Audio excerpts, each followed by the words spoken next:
Eu os convido para que leiamos dois últimos versículos da Epístola de Judas, lá no finalzinho, pertinho do Apocalipse. Judas é o penúltimo livro da Bíblia, no Novo Testamento, e o último é o Apocalipse. Judas não tem capítulos, né? Tem só um capítulo, seria assim. Então, os dois últimos versículos é uma doxologia, ou seja, é um cântico de louvor prestado à Trindade excelsa pelo servo de Deus Judas. Judas, irmão do Senhor Jesus, assim como Tiago, que vem um pouco antes de Judas, também irmão do Senhor Jesus. Irmão biológico, né? E também irmão na fé e discípulo do Senhor Jesus.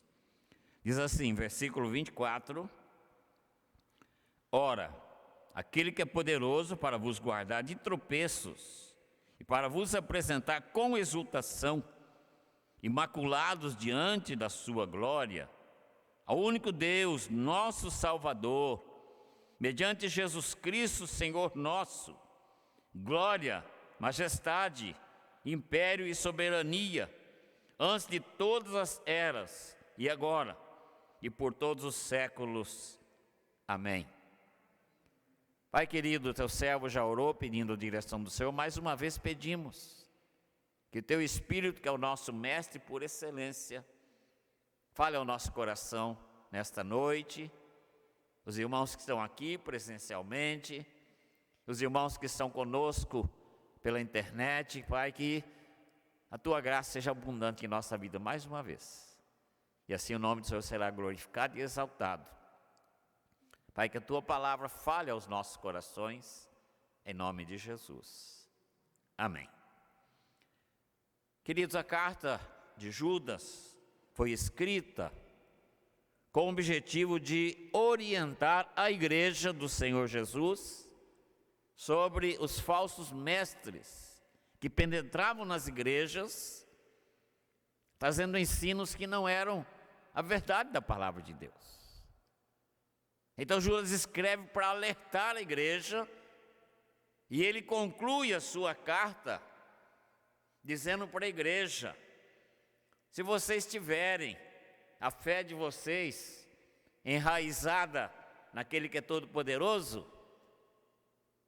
vocês não vão tropeçar, porque Ele vai proteger vocês.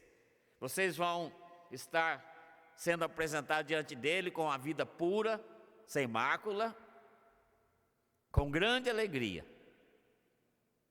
É isso que Judas coloca para os seus destinatários desta carta. E trazendo isso, queridos, para os nossos dias atuais, hoje os falsos ensinos também têm invadido a igreja. Mas não só a igreja, com a facilidade da internet, ele tem invadido nossos lares. Através dos programas de televisão, dos artigos da internet e outras coisas mais, os agentes de Satanás estão invadindo e querendo atrapalhar a vida da igreja, a vida do servo, do Senhor Jesus, dos servos.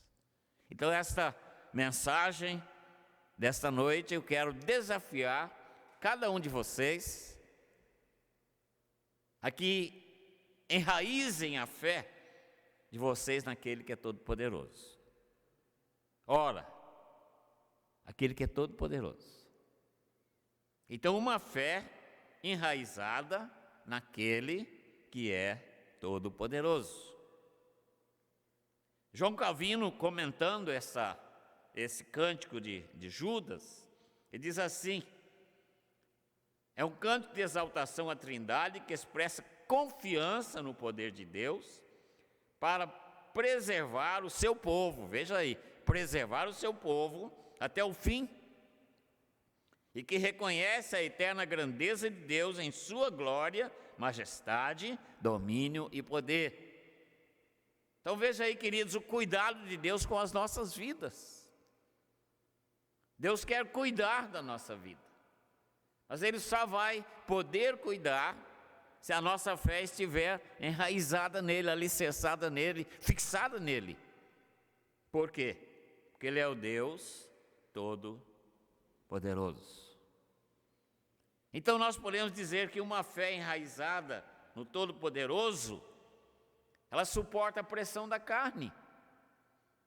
Nós estamos sofrendo pressões a todo instante, a todo momento, em todo lugar onde nós passamos, estamos sofrendo pressões sobre a nossa carne. As pressões que o mundo faz na vida do salvo, a pressão de Satanás, que é o mais interessado em ver a nossa vida fracassada, a nossa vida espiritual, e sem esse poder, sem esse Todo-Poderoso, nós não vamos suportar as provações, nós não vamos suportar as provocações, as tentações, não vamos suportar certas circunstâncias, acontecimentos, lugares, não vamos suportar a dor, doença, morte, tristeza, depressão e até mesmo o estresse. Então, queridos, nós precisamos ter a nossa fé enraizada naquele que é todo poderoso. Então, o que significa enraizar? Enraizar é fixar profundamente. Então, a nossa fé precisa estar fixada profundamente naquele que é todo poderoso, diz o apóstolo Judas. E muitas vezes, queridos, nós perdemos o chão. Acontece algo inesperado na nossa vida e nós ficamos sem lugar. Por exemplo, ser despedido do emprego nos dias atuais é uma lástima. É uma dificuldade, porque não está difícil de achar emprego. O fim de um relacionamento. Hoje não sei quantos aqui tiveram a oportunidade de ver o jornal noticiando um casal que se separou há mais ou menos um ano e ele tinha a guarda compartilhada do filho, um menino de 10 anos, e a mãe entrou na justiça e ganhou a guarda do filho sem ser compartilhada com o pai. Então o pai ficou irado com isso. E o que ele fez? Ele veio lá de Santa Catarina para São Paulo. E pedindo para a mãe para passar o dia de sábado agora, com o filho.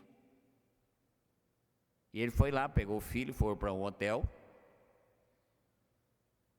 E lá do hotel ele começou a ameaçar a mãe. Falou: se você não voltar para mim, se você não deixar voltar o cuidado compartilhado, eu vou matar o nosso filho. E começou a ameaçar a mãe, fazer pressão. O que ela fez? Ela pegou o carro dela, veio até o hotel onde ele estava, mas ele não quis atender. Ela chamou a polícia. A polícia veio, pediu autorização para o dono do hotel, entrou. E quando chegaram no quarto, eles vieram derrumbar a porta do quarto. O que ele havia feito? Ele havia matado a criança e se matou. Então, queridos, se a nossa fé não estiver enraizada naquele que é todo poderoso, nós vamos estar sujeitos a esses acontecimentos. Muitas vezes é uma doença, uma enfermidade, ou então uma mudança repentina que nós temos de passar na nossa vida. Por isso o desafio nesta noite é este: que a sua fé, que a minha fé, que a nossa fé esteja enraizada ou fixada profundamente naquele que é todo-poderoso. 3 vezes no Novo Testamento aparece essa expressão de louvor ao todo aquele que é todo-poderoso. Paulo usa, por exemplo, em Romanos 16, 25, diz assim: que é poderoso para vos confirmar. Ou seja, Deus é a única pessoa que pode nos dar um fundamento para a nossa vida e ninguém pode nos derrubar.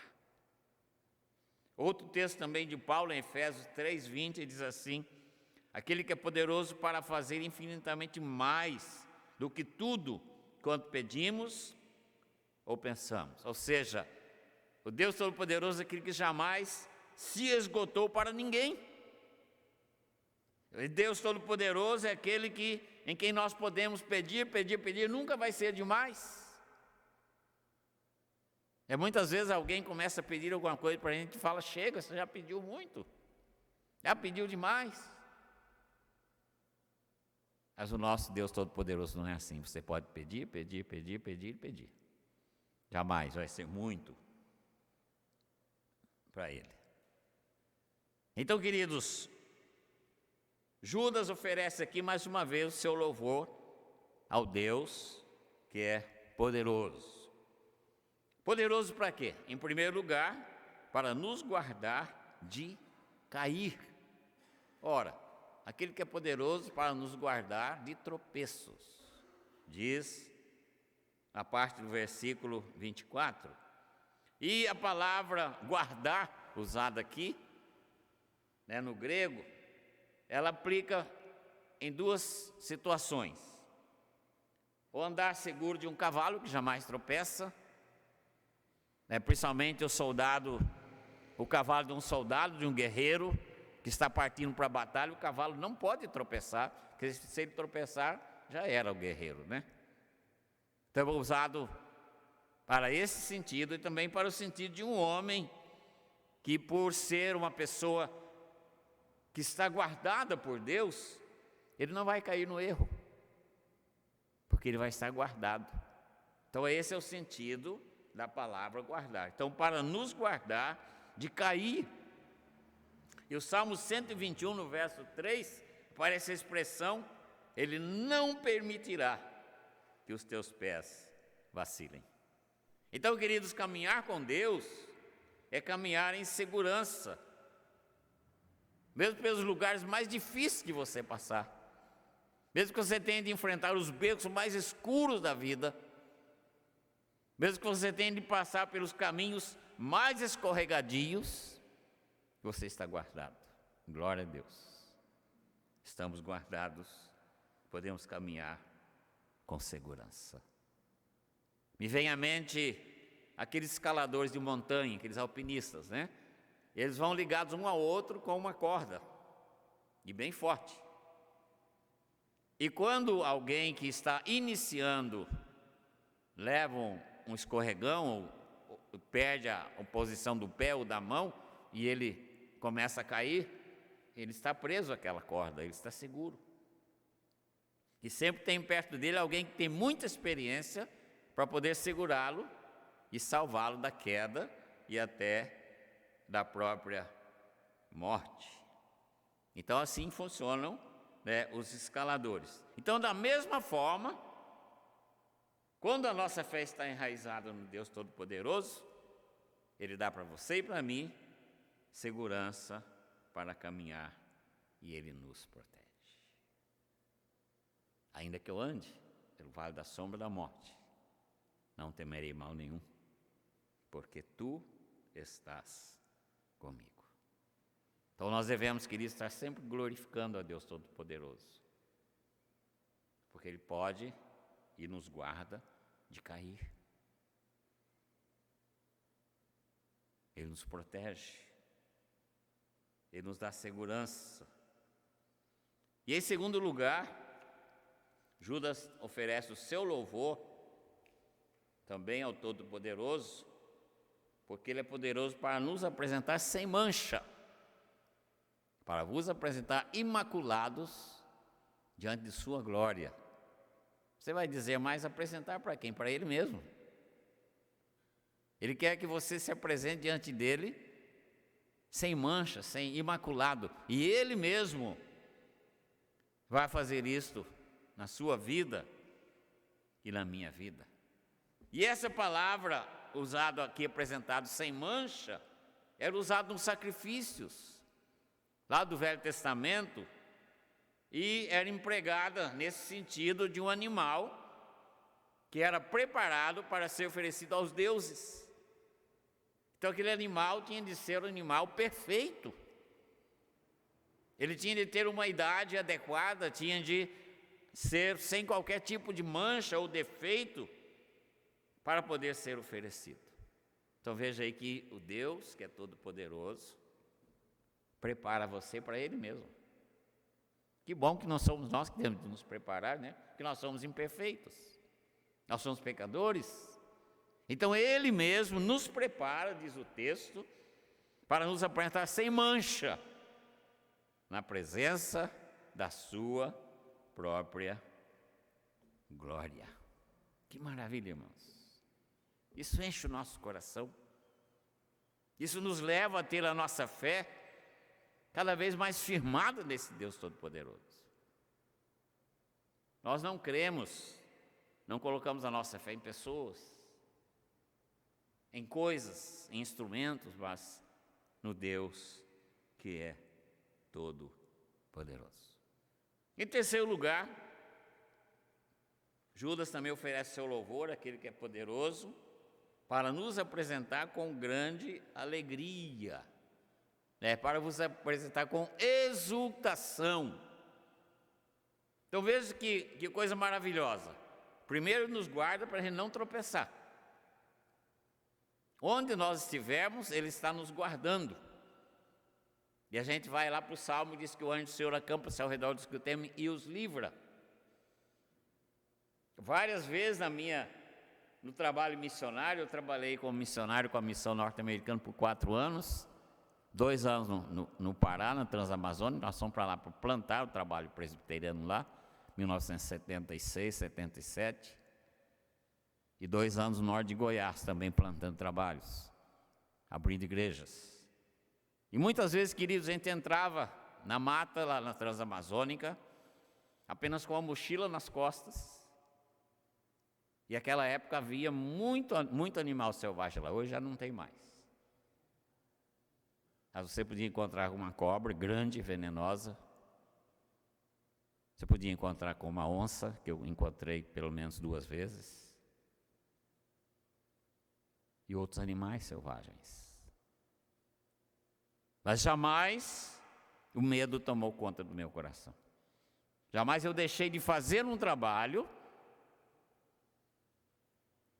de medo. Porque eu sabia que lá do outro lado havia um grupo de pessoas me esperando, sedentos por ouvir a palavra de Deus. Então, queridos, o nosso Deus é Deus que nos protege, que nos guarda, e também vai nos apresentar diante dele mesmo sem mancha. Por quê? Porque Jesus morreu na cruz do Calvário e o sangue de Jesus nos purifica de todo pecado. Então vejo que toda a iniciativa é dele, ou todas as iniciativas são dele. Por isso nós devemos ter a nossa fé cada dia mais fixada naquele que é todo-poderoso. Em terceiro lugar, então, para nos apresentar com grande alegria, ou seja, sempre a gente pensa que estar na presença de Deus, a gente aprendeu isso desde criança, muitos ensinamentos errados, você tinha de ficar com medo de Deus.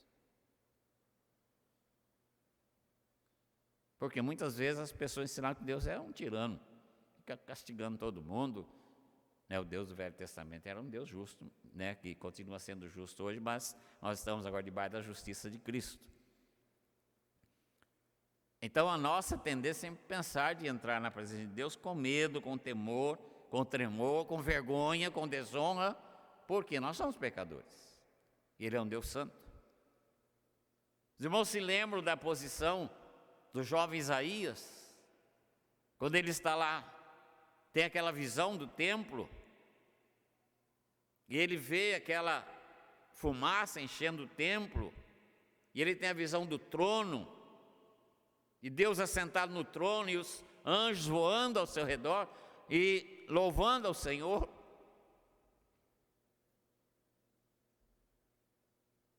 O que ele disse? Ai de mim. Ai de mim. Eu tenho lábios impuros, habito no meio de um povo de impuros lábios. E os meus olhos viram o Senhor. Então, queridos, a nossa tendência humana é essa mesmo. É apresentar diante de Deus com medo, com temor. Por quê? Por causa do nosso pecado. Mas o texto diz aqui que nós vamos nos apresentar diante dele com grande alegria, com exultação, diz o texto.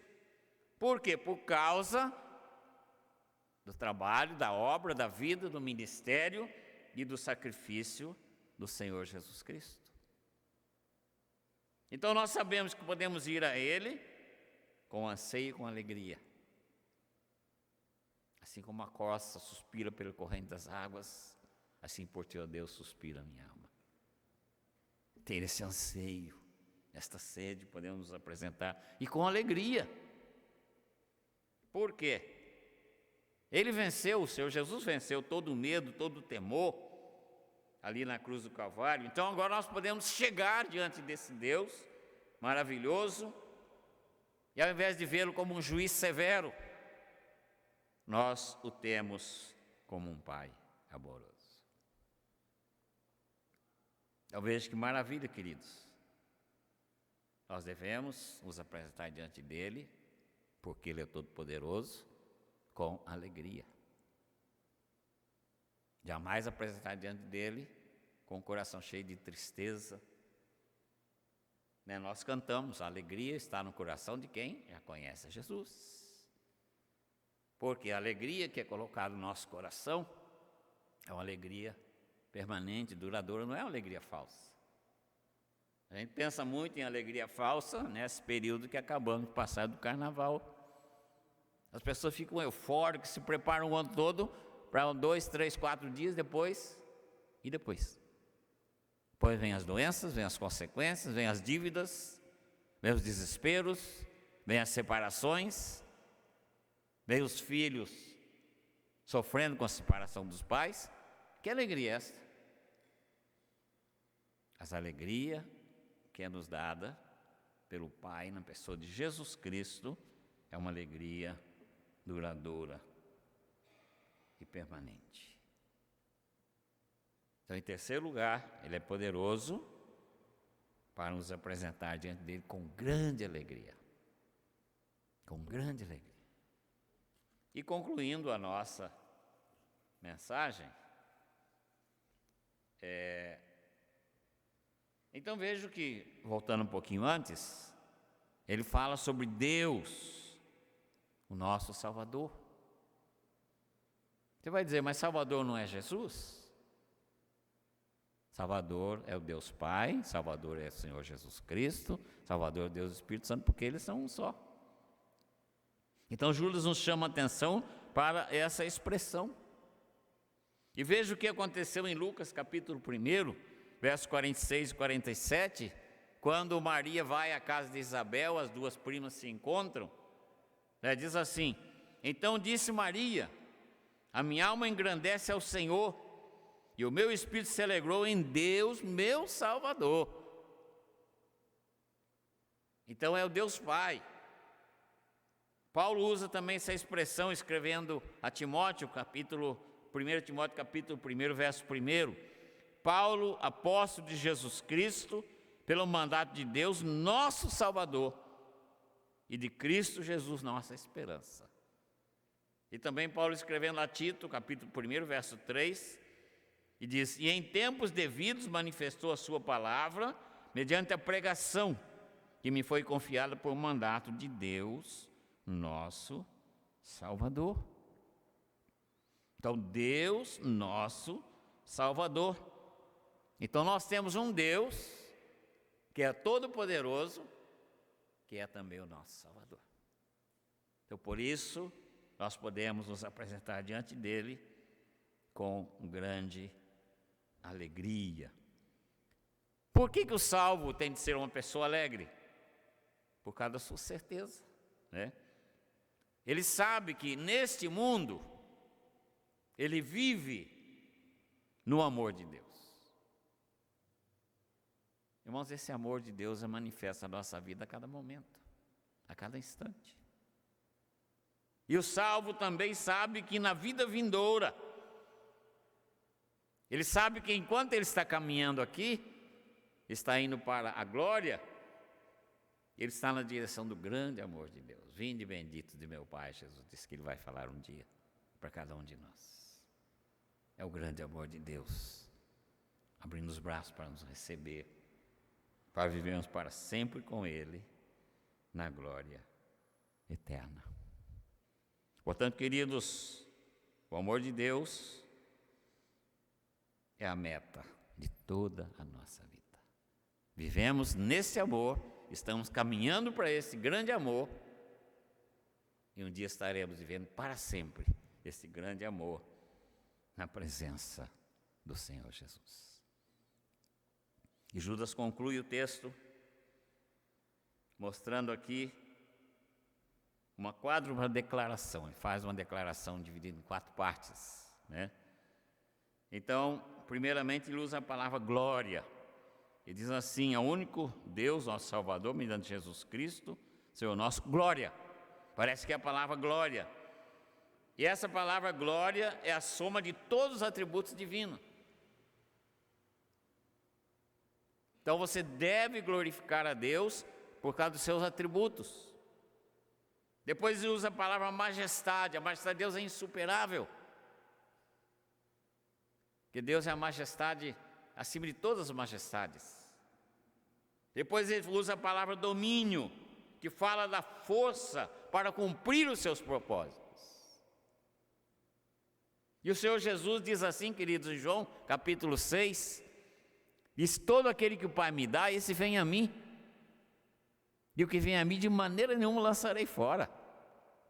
Por quê? Porque esse Deus, Ele tem o domínio de todas as coisas, e os seus propósitos serão cumpridos. E a nossa salvação garantida em Cristo Jesus é o propósito de Deus. Está garantido e já está se cumprindo. E um dia concluirá, quando nós estivermos no lar celestial. E a quarta palavra que Judas usa é a palavra poder. Então aqui ele está falando sobre o direito que Deus tem de governar e a sua autoridade soberana. Poder de Deus. Ele tem autoridade para governar. Ele tem autoridade soberana. Por isso Ele é o Deus Todo-Poderoso. Glória e majestade pertencem especialmente à sua individualidade singular. Ninguém tem glória e majestade a não ser o nosso Deus Todo-Poderoso. Domínio e poder pertencem à sua soberania divina. E eu concluo, queridos, como é que começa a carta? Verso 1 diz assim: Judas, servo de Jesus Cristo, irmão de Tiago, aos chamados, amados em Deus Pai e guardados em Jesus Cristo. Guardados em Jesus Cristo. Então ele começa já empolgado a sua carta. E ele termina também com essa empolgação. Ora, aquele que é poderoso para vos guardar de tropeços e para vos apresentar com exultação, imaculados diante da sua glória, ao único Deus, nosso Salvador, mediante Jesus Cristo, Senhor nosso, glória, majestade, império, soberania, antes de todas as eras, e agora, e por todos os séculos. Amém. É convicção. E nós, como salvos, precisamos viver também essa convicção. Qual convicção que é? Que Ele nos protege, porque nós somos presas fáceis nas mãos dos falsos mestres, nas mãos dos inimigos. Sem Ele, nós vamos ser enredados facilmente. Por isso Ele está nos protegendo. Glória a Ele por isso, que Ele está nos protegendo. Embora estejam espalhados por toda parte, e hoje mais do que nunca, os falsos mestres, né? Se pegar seu celular, abrir aí, você vai ver falso mestre querendo ganhar você para o lado dele. E alguns querem ganhar até o seu dinheiro, tirar tudo que você tem, né? Então, apesar de eles estarem espalhados por toda parte, que sejam agentes de Satanás, os falsos mestres são agentes de Satanás, nós não precisamos temê-los. se tão somente confiarmos no Deus que é todo-poderoso. Uma fé enraizada naquele que é todo-poderoso. Que sua fé, amado irmão, presente aqui no santuário, que a sua fé aí no seu lar, onde você está conosco pelo YouTube, esteja cada dia mais enraizada nesse Deus que é todo-poderoso. Não somos como um bebê nas mãos da sua mãe, onde tem toda a segurança. Mas, se a mãe deixar o bebê no chão, sobre os seus próprios pés, o bebê vai cair. Assim somos nós também. Se nós estivermos fora das mãos do Todo-Poderoso, nós vamos cair. Aquele que é todo-poderoso para vos guardar, para vos apresentar sem mancha. Aquele que é poderoso para você estar sempre com alegria no coração e sempre o louvando, glorificando e prestando a Ele toda a honra e toda a glória. Onde está, ou em quem está enraizada ou fixada a sua fé? Você crê em quê? Onde está a sua fé? Enraizada ou fixada profundamente? E o desafio é este. Se ela ainda não está, nesta noite, fixe sua fé, ou enraize a sua fé naquele que é o Todo-Poderoso, o Deus Pai Celestial, o Senhor Jesus Cristo, o Filho amado, e o Deus Espírito Santo. Vamos orar. Pai querido, que bênção podermos estudar a Tua Palavra. Que bênção, ó Pai, termos o Teu Espírito Santo para nos iluminar, para podermos entender a Tua Palavra. Pai, que nesta noite, se alguém que está aqui conosco, ou está conosco pela internet, ainda não tem sua fé enraizada ou fixada no Senhor, Pai querido, Teu Espírito Santo faça a obra nesta noite, para a glória do Teu nome. Que essa pessoa, essas pessoas abram o coração e falem: Pai querido, eu quero que a minha fé seja fixada, enraizada no Senhor. Eu quero ser protegido das influências do maligno, dos falsos mestres. Eu quero ter a minha vida lavada, purificada, sem mancha para estar diante do Senhor. Eu quero ter uma vida de alegria, de exultação. E nessa exultação eu vou Te glorificar pela Sua majestade, pelo Seu domínio, pelo Seu poder. Pai, louvado seja o Teu nome, pela vida da Tua igreja que tem Te buscado. Fortalece, Pai, a Tua igreja. Pai, eu quero agradecer também pelas pessoas que estão conosco aqui presencialmente, de maneira especial pela vida desses jovens que têm se dedicado a estar aqui para nos conduzir na música. Pai, fortalece a fé desses jovens tão queridos, futuros ministros do Senhor, e dê a eles, ó Pai, condições de sempre servir ao Senhor, com muita disposição. Pai, oramos pelo Gustavo nesta noite, que não está bem de saúde. Pai, visita Teu servo ali onde ele está. Visita, ó Pai, com cura, com restauração. Pai, quero agradecer por aqueles que estão nos seus lares, também sendo alcançados pela graça maravilhosa da Tua Palavra, do Senhor Jesus Cristo, pela ação do Teu Espírito Santo. Te louvo, ó Pai, por esse momento tão especial. E o faço em nome do Senhor Jesus. Amém.